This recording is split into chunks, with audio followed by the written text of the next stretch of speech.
салом, як хабар. имрӯз мурофиаи додгохии гумонбарони ҳамла ба толори консерти Крокус Сити Холл дар канори Москва оғоз гардид.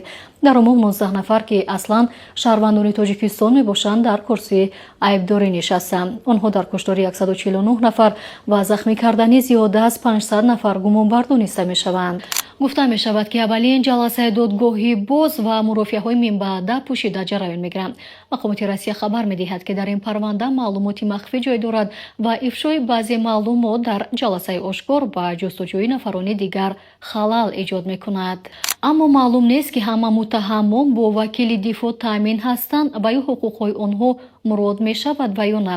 дар ҳамин ҳол ваколадор оид ба ҳуқуқи инсон дар Тоҷикистон имрӯз хабар дод ки тасмим нагирифтааст дар мурофиаҳои додгоҳӣ гумонбарони ҳамла ба Крокус иштирок намояд, зеро аз пайвандони онҳо чунин дархост нагирифтааст.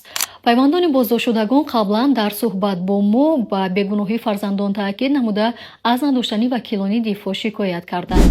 Суперпро аз Мобайл 35 гигабайт интернет, 300 дақиқа дар дохили шабака, 200 гигабайт интернети шабона ва имкони интихоби якбора 2 супернеро, имкони тамошову тамос ҳама дар як тарофа. хабарҳои бештар дар телеграм канали Asia-Plus.